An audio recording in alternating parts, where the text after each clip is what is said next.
What's going on, everybody? Welcome to Turnbuckle Tommy Picks. I appreciate you tuning in and watching.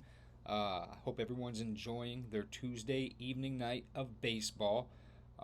We're doing okay right now. We had about 9 plays posted. Let's see, what do we got? Our Brewers' first five minus the half run came in. Uh, that was a minus 110. We had we had a Nerfy for the San Fran and Pittsburgh game, and that hit at minus 135. But I do want to make it clear I don't play Nerfies like that. We don't play those all the time. They're not a profitable bet. It's not something you want to try to, make your niche or try to get good at because it is really, really hard to be profitable in those bets. That's why the books love to play them. That's why a lot of books give promos for them. But just like anything else, there are times where we find value in the line. Um, so we had that listed. I personally actually played the San Francisco and Pittsburgh Nerfy by itself. And then I also did Nerfy parlay with San Francisco and the New York game, and that hit as well. I would never post that though. I would never post a Nerfy parlay, but every now and then we do find spots we like, so we would definitely take them. So that hit for us. We had the A's first five money line. We got that at a nice plus 115. That was the most sweat free bet I think I've had all season. The Athletics just completely demolished the Nationals. I think right now it is the bottom of the eighth, 2 outs, and it's 16-3. I mean that that's that's insane, man. So that was definitely a sweat free bet for us right there. We did have Baltimore and Philly over 9.5 at minus 120. That was a loser. We had the Guardians first five money line at plus 140, man, and they almost came through for us. It ended up being a push, so no harm, no foul. We didn't lose any money, but they almost came through for us. They tied it up 2-2, and they actually took the lead. I think one inning after that, 1 or 2 innings after that, they took the lead. So we almost had it. That would have been a nice plus 140, but at least we didn't lose anything. We have the Royals team total over 3.5. They got one more up at bat in the ninth, and they only got two, so that's not looking good. We have the Brewers run line. It's top of the seventh, scores 5-1, so that's looking pretty good. And then we have the Diamondbacks first five, White Sox first five, Rangers first five minus the half, and man, Eovaldi's doing his thing. He's dealing, but he is not getting any run support. They have Will Warren out here looking like Cy Young, and that's just crazy. Anyway, let's talk about tonight's games. I just wanted to run through them real quick. Lines just came out for most of them, and there are some spots I'm eyeing up right now. First game on the board, San Francisco at Pittsburgh. This game starts now. Remember, tomorrow games start early, so the first game does take place at 12:35 p.m. That will be San Francisco and the Pirates. You got Robbie Ray taking the mound for San Francisco, Andrew Heaney taking the mound for Pittsburgh. Now, this is a game that I do like the full game under. Right now, the line's 8, and it's the under is minus 115. But neither team can hit lefties. Both teams are horrible. I believe Pittsburgh is ranked 25th, and then San Francisco's even further than that. So they're between 26 and 30. So both teams rank in the bottom 5 against left-handed pitchers in the last 30 days. I do think Andrew Heaney can get touched up, though. The Giants' bats seem to have found a rhythm. They put a whooping on the Pirates tonight. I actually wasn't expecting that. I had Pirates plus 1.5 on a little ticket, but regardless, I do think this is going to be a low-scoring game. But again, I'm afraid to take the full game under. This could be kind of a situation like tonight, where if I doubt it. I doubt it will be. I don't see the Giants coming out 2 nights in a row putting up a crazy crooked number. But you never know. This could be an 8-1 game or something like that. What I do like in this, though, is I like the Pirates team total under 3.5 at minus 130. I love Robbie Ray. Yes, he is better at home. Yes, his last couple starts have been a little shaky, but I still think this is a solid pitcher. I still think he's one of the better lefties in the game. This is, and keep in mind, this is a horrible Pirates lineup. This has been one of the worst home lineups, road lineups altogether. Overall on the season, their recent form has been pretty decent, but I don't think this is a game where they are going to go out there and knock up a bunch of runs, put up a crooked number. They might get one or two, but I do like the under 3.5. So that's the way I'm looking in that one. Next game is the Orioles at Phillies, and this is also starting at 12:35. Now, this is actually this game I like. You got Trevor Rogers taking the mound for the Orioles. Everyone knows. I mean, this dude's been lights out. 1.44 ERA. But Phillies are hitting lefties. They are hitting lefties. And I think, Trevor Rogers got a little touched up in his last start. You got Ranger Suarez taking the mound for the Phillies. And Ranger Suarez is pretty good, man. Phillies are 8-4 in his starts, 2.68 ERA. This is a game that I'm going to be looking to take the under 8.5. It's -115. I just think this is going to be a low-scoring game. I could see this being like a 4-2 Phillies win, something like that maybe. So Baltimore got shut out tonight. They could not hit Taijuan Walker, and that was crazy. I sat there and watched every pitch in that game, and that's why we took the over 9.5, is specifically because of the pitchers. And Philly did their part. They put up their half of the bill, and Baltimore couldn't really do anything. So I do not see them getting to Ranger Suarez tomorrow. And same with Philly. I think they'll be able to put up a few digits off of Trevor Rogers. I don't see them going out there and murdering it, though. I mean, depending on the weather, but, keep in mind it's an early game. A lot of times with early games, odd start times, bats aren't awake yet, so on and so forth. So I do like the under 8.5 at -115. I think that's a good look in that game. Next game on the board, we got Cleveland Guardians at the New York Mets. You've got Gavin Williams going to be taking the mound for the Guardians, and David Peterson taking the mound for the Mets. Now, these are both two good, serviceable pitchers, man, that have been pitching really good. Gavin Williams was starting off a little shaky in the middle of the season there. It looks like he's starting to find his way again. He's got a 3.33 ERA. The Guards are 6-4 in his starts. David Peterson, a lefty, 7-4. The Mets are 7-4 in his starts. He's got a 2.83 ERA. David Peterson's been a good pitcher. And so is Gavin Williams. I like both of them. So this is a spot that I just think the under is a good look. Right now, the number is 8. I could see that getting.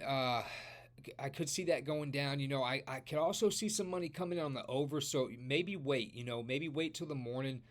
Maybe we can get us to 8.5 in the morning or later this evening. I'm not sure. That's the way I'm looking to play this game. Not sure if I will get to the window with it. I do have some bets in my ticket slip that I do have starred that I am going to be taking. And let's see, next game, Minnesota and Detroit. That's not really a game I'm messing with. No pitcher announced yet for Minnesota. You got Jack Flaherty taking the mound for Detroit.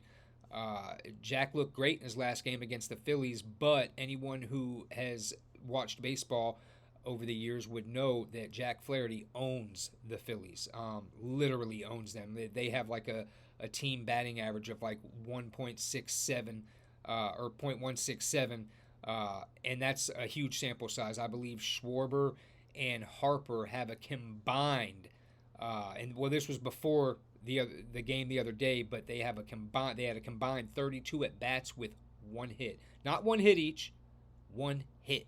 And you're talking two dangerous batters. So, that's crazy. Flaherty owns them. I don't really have nothing on this game. The next game I do, though, this is Cincinnati Reds at the Cubs. So you got Andrew Abbott taking the mound for the Reds and Cade Horton taking the mound for the Cubs. Right now, the score is 1-1 at the bottom of the fifth. Now, this is a game that I'm really hoping the Cubs win tonight. The reason I want the Cubs to win is because they will be seeing a left-handed pitcher tomorrow. The Cubs' record when facing a left-handed pitcher after a win is 1-9. Their team total when facing a left-handed pitcher after a win is 10-0 to the under. And I've been raking with this trend and with this bet. I think I've hit it like the last 5 or 6 times. It's came up in the order where everything aligned. As a matter of fact, the first game in the Cubs' last series against the Orioles, that was the first game they won when seeing a left-handed pitcher after a win. And if you remember, they won that game 1-0. So their team total went 9-0 that day. I got the under 3.5 at plus 110. That's the great thing with that team total is usually it's 3.5 and the under's plus money. Now the team total, it depends on the weather. That's a big thing at Wrigley Field. I do wait to see what the weather does. If it's crazy winds blowing out, then I will stay off the team total. But if the Cubs win tonight, I do plan on taking the Reds money line tomorrow. Right now it's at plus 115. Andrew Abbott has been a beast. The Reds are 8-1 in his starts, 2.15 ERA. Cade Horton, I'm not a huge fan of Cade Horton. The Cubs are 5-3 in his starts, 3.42 ERA. He's okay. He's not garbage, but he is by no means elite. I would say mediocre, maybe a little above average at best. I'm not a fan. Andrew Abbott, I am a fan of. I think the dude pitches lights out. So, again, following that trend, I'm hoping the Cubs pull off this win tonight. That way, tomorrow we can ride the Reds money line and the Cubs team total under 3.5. I don't know what the Cubs team total price will be. I'm sure it'll be a nice plus money, though, so I do plan on going that way in that game. And next on the board, New York Yankees at Texas. So this has been a decent series. We won game 1 with this series. We are on the Rangers tonight as well. Did have them first 5 minus the half. It doesn't look like they are going to be able to do anything. It's the bottom of the 5th now. So there's one out. They got a runner on first. So they are threatening. They got a runner in place, man. If they could just get if they could get 1 or 2 batters to crack a single and a double and just bring one in at the bottom of this 5th, that would be a beautiful thing. But anyway, tomorrow you got Carlos Rodon taking the mound and Jack Leiter for the Rangers. I just like this spot. I do think this is a spot where New York could catch the Tigers, or the Rangers. I'm sorry, especially if the Rangers win tonight. They'll be fat and happy. They clinched the series. I think they'll be looking to bigger and brighter things. I don't think they're going to really be studying Game 3 that much. Carlos Rodon has been overall on the year. He's been a great pitcher. Recently, not so much. He's been decent. He hasn't been bad by any means, but he has been touchable. They have been getting to him. But he is a lefty, and the Rangers aren't. They're not murdering lefties right now by any means. They are. Yeah, they rank 24th in the last 30 days against lefties. So, they're not doing anything spectacular. So I do think this is a spot that the Yankees could pull off a little victory. So I might take a peek at that. Not sure yet. Depends on what line they give me. Actually, I believe the line came out. Give me 1 second. It is minus 135. So minus 135 for that. We'll see. I'm not sure. Next game on the card, Blue Jays at the Rockies. This is a game I'm going to stay away from. I think the value in games like these where you have such a huge favorite, such a huge underdog, it's hard to find value in the lines. Remember, guys, just because a bet wins doesn't mean it was a good bet. What you want is a bet that if you place 10 times, you would be profitable at the end of those 10 times. You understand what I'm saying? You want to bet where, because keep in mind, no one wins 100% of their bets. And that's why I say not every winner is technically a good bet.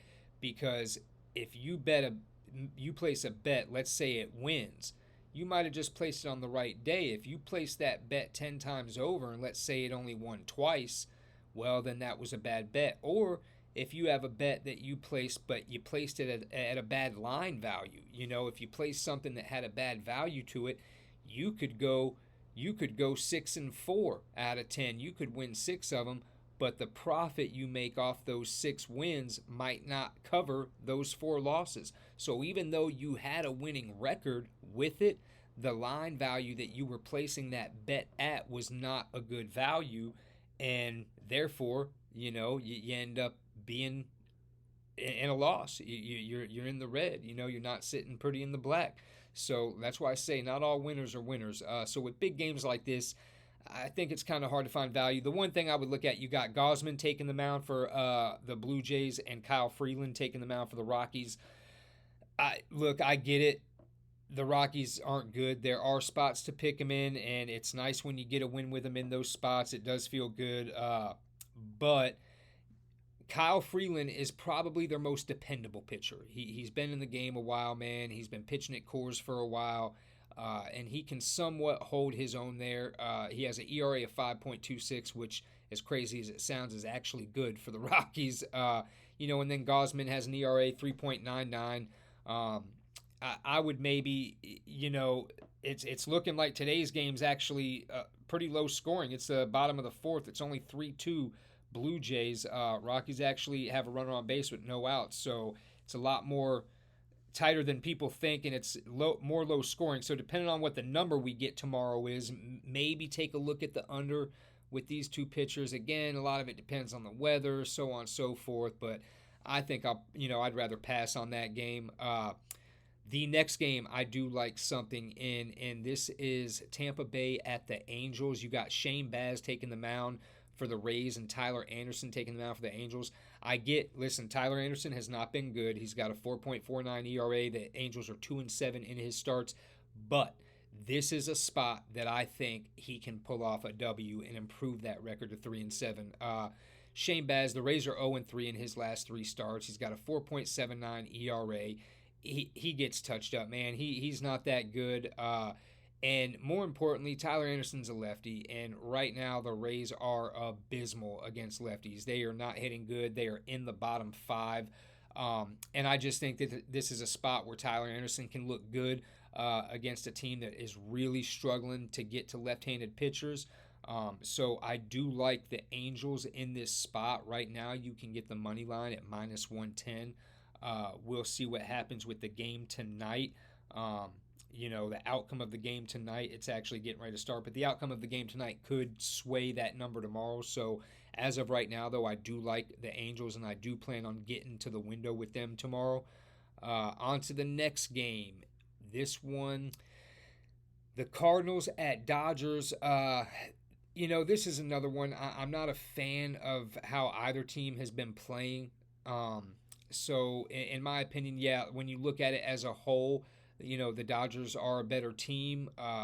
This should be an easy win. You got Shohei Ohtani taking the mound for the Dodgers, and Matthew Liberatore taking the mound for the Cardinals. Liberatore's been okay, 3.96 ERA. He is a lefty. Dodgers aren't exactly killing lefties right now. I do know this. One thing I do know is that anytime the Dodgers seem to start Shohei, I've noticed it's because they don't have it's basically a bullpen day. They don't really ever put anyone behind him that's, it's not really like Shohei's an opener no more. It's kind of more like now they use him for 2, maybe try to squeeze 3, and then they bring in the bullpen. So again, with this being a bullpen day, this could be a spot to slide in, take the Cardinals, but like I said, with the recent form, the way these two teams are playing, I don't really see any value in this game, so I will probably pass. The next game, though, Houston Astros at Miami Marlins. I am looking towards the Marlins in this, or maybe just a full game over. You got Spencer Arrighetti taking the mound for the Astros. He is a righty with an ERA of 5.59. And then you got Jansen Junk taking the bump for the Marlins. Jansen Junk's been good, man. The kid's got some nasty stuff. He looks great. But this is a spot, it looks like the Astros bats might be coming back. They might be finding their rhythm again. They beat the Marlins tonight by a pretty big margin. They were able to put up crooked numbers in the game before as well. It feels like they might be finding their flow again, and if that is the case, then these bats will hit any and every pitcher they see, including Jansen Junk. And on the other side, you got a Marlins lineup. I know they're not the greatest lineup at home, but they have been able to get to right-handed pitchers. They're abysmal against lefties, but righties they've been able to get to, and the fact that Spencer Arrighetti is not a great righty, an ERA of almost 6. The total's at 8. Again, I guess that we'll see what happens. We'll see what happens, but I just feel that 8's a little too low. Just like I thought 8.5 yesterday was a little too low, and even today I thought 8.5 was too low. I wanted to take the over. I ended up talking myself out of it, and I should have. It would have hit. But that, again, that's neither here nor there. I do think 8 is too low for tomorrow's game, so I'll be looking in that direction. And then a couple more that I really have my eye on. Athletics at Washington. There is no starter right now listed for Washington. The A's are going to be going with Jeffrey Springs. He's a lefty, 4.00 ERA. The A's are 10-7 in his starts.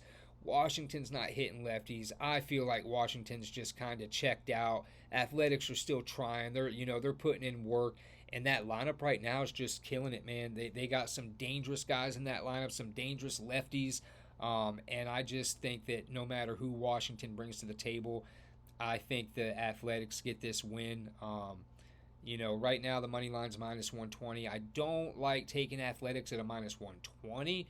I don't think any team with under 50 wins should be a minus 120. So, we'll see. We'll see what the line does, but I am looking at that. Next game, Kansas City Royals at Boston. This is actually a game I do want to back Kansas City in. Now, they have better numbers against left-handed pitchers. They're actually number 1 against lefties in the last 30 days. I know they haven't really been smacking the leather off against righties, but they are getting to them. And more importantly, Kansas City does play better on the road. They saw Garrett Crochet today. Not many people are putting crooked numbers up on Garrett Crochet. Tomorrow they will be seeing Dustin May. He will be making his appearance for his debut for the Red Sox, and I'm not a fan of Dustin May at all. When he was with the Dodgers, he would pitch great at home, but on the road, he was a gas can. He was not good. You ask him to borrow 2 runs, he'll give you 4. You know what I mean? And you don't have to pay him back for him kind of deal. I think it might be some of the same story. I don't know. Maybe he comes out and really tries to shove in his debut to show Boston they spent their money wisely. I think it's going to be more of an away game for him. I don't think he's probably settled in, and he doesn't really feel like he's at home yet. This is a pitcher with an ERA of 4.85. I could see the Kansas City bats getting to him. Boston already closed out the series. We'll see. Again, a lot of it's going to depend on what number they give us. I'm real big on that, guys. I'm real big on that line value. If I don't get a number that I feel has value to it, then I'm not going to play it, no matter if I think they win or not, because the risk is not worth the win is not worth the risk at certain numbers. On to the next one, Milwaukee Brewers at Atlanta Braves. I may actually be looking to back the Braves. I think we're going to be able to get a nice, a fat little plus number with them. It looks like Milwaukee's going to cover this run line for us again tonight, which is a beautiful thing. That's 2 days in a row we had Brewers first 5 and the run line. They're pulling through for us. I think you got Spencer Strider on the mound, Jose Quintana. Braves are smacking lefties right now. I know that they're, a lot of people think that their bats aren't awake and, they're not doing nothing. And, for the most part, that is true. But On the last 30 days, the Braves are number 4 against left-handed pitchers. You got Royals number 1, Brewers number 2, White Sox 3, Braves 4, and Athletics 5. Those are your top 5 teams against lefties over the last 30 days. So I just like the spot. Jose Quintana's been serviceable. He's got a 3.50 ERA. Brewers are 8-4 in his starts. He has been serviceable. But he likes to, you know, I think his style of pitching matches up good for these Braves bats who have been getting to lefties. Spencer Strider's been decent. You know, he's got a 3.71 ERA. He got touched up in his last couple starts, and I was actually I called that. I was on the other side, and I said he was going to get touched up, and that did happen. This is a game I actually think he is going to look to bounce back in. I think he's going to look at this as being he's going to look at this as being a big challenge for him. He knows this is a hot Brewers lineup. I think he comes in super focused. I think the Brewers are not right for the game tomorrow. They're just steamrolling everyone. They already won this series. They're probably worried about who they're going to steamroll in the next series. But I could see the Braves sliding in and taking a sneaky win in this one. So I might be looking to get to that depending on, again, what the value is, where that lies. Last 2 games, you got the Padres at the Diamondbacks. These are the night games. That comes on at 9:40. The Padres are starting a lefty named Nestor Cortez, who has an ERA of 9. Arizona is starting Anthony DeScalfani, who is a righty with an ERA of 4.91. Hasn't been good. Nestor Cortez is not good. At least wasn't before he came back up. So we'll see what happens. I would look to maybe shoot for an over in this game. I think you have 2 weak pitchers on the mound. These are guys that aren't going to give you a lot of good looks, I believe. I believe these lineups both just smack the piss out of each other. I would look to see maybe a high-scoring game, a lot of runs. I don't know. This might be one of the lines. Let's see. Here we go. Diamondbacks are plus 120. Over and under is 9.5 with the under juiced at minus 115. So that's something I'll be looking to. Actually, it's something I'll be looking to pass on most likely, unless that gets down to a 9. If that gets bet down to a 9, then I might look to take the over. And last game on the board, White Sox at Mariners. You got Jonathan Cannon taking the mound for the White Sox. 4.77 ERA. The White Sox are 4-8 in his starts. And then you got George Kirby taking the mound for the Mariners. You got a lot of people that are fans of George Kirby. I am not, personally. I do not like George Kirby. I don't think he's that good. He's been okay at home, but he's got a 4.13 ERA. Look, man, I'm a White Sox fan, and that's not why I'm taking them. I just think that these young guys do better in the second half, and I think you got to find your spots. I think when you got a lineup like the White Sox, who know that people kind of look at them as maybe being a laughing stock, they jump at the opportunities to smash bad pitchers. And then when they see good pitchers, it's almost like an ego thing for them where they have to prove their worth. They have to prove to the rest of the league that they belong in this league. So that's why you see, when you see guys like Christopher Sanchez, one of my favorite pitchers who has literally been untouchable. I mean, especially at home, but whether at home on the road, I mean, you can't get more than 2 runs off this guy. You can't. I don't care who you bring to the lineup.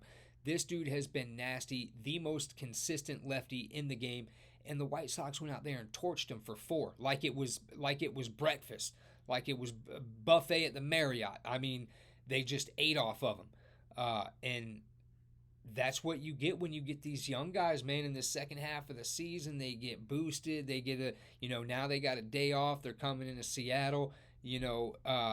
Jonathan Cannon, he's been serviceable. I could see this possibly being an over game on both sides. But the bet I'm looking to go with is going to be the White Sox first 5 money line again. I'm on it tonight. We'll see what happens. I understand it's Brian Wu on the mound, but what a lot of people don't understand is this White Sox team has been one of the most profitable first five teams in baseball all season long. Most people don't know that. They just see the record and they think, oh, God, these guys are horrible. There's no way. But like I said, most people don't understand. Most of those losses came from the second half of the game after the first five. And as I say that, it is now the bottom of the first, and the White Sox are up 1-0. So and look, I'm not saying that that they're not gonna, that Mariners aren't gonna score nothing. I don't, again, it's the bottom of the first, man. Mariners could end up leading. Mariners could be up 8-1 going into the sixth inning. All I'm saying is that the White Sox have been one of the most profitable first five teams in baseball. George Kirby isn't a lights out pitcher. The whole reason I took him tonight is because the price was plus 175. That's insane. I understand they have a bad record, and I understand overall on the season they haven't been winning games. But again, this has been one of the most profitable first five teams. They are winning those first five innings. And at plus 175, if it's tied, I get a push, get my money back. But again, it's already 1-0. I like my odds at plus 175. You can't really argue that. That's what I mean by finding line value. That's a bet that I would place 10 times over again, because at plus 175, taking one of the most profitable first five teams in baseball to play them in the first five 10 times over, well, there's a reason they're one of the most profitable first five teams. It's because they win the first five on a regular. So if you take them 10 times, they're going to win at least three or four of those. Well, three or four at plus 175, I promise you're going to be in the black. You will be profitable. Fuck around and go 50% and hit 5 of 10 at plus 175, you're going to be sitting real pretty. So these are things you got to keep an eye out for, man, when you're placing these bets and when you're trying to find these lines with good value in them. So I would definitely be looking to be on the White Sox first five again tomorrow. Anyway, that's it right now, guys. I appreciate everyone tuning in. I appreciate you guys watching. Make sure you hit the like, hit the subscribe. Meet me at the window, man. Let's get this money. We're always trying to break the books. We're trying to cash these tickets together. I love making money. I love helping people make money. Baseball's, hey, it's coming to the end. We're in the dog days of summer right now, man. We got to get to the window and find the lines with the value. Build up this bankroll for football season. You guys know what we do. Let's smoke them.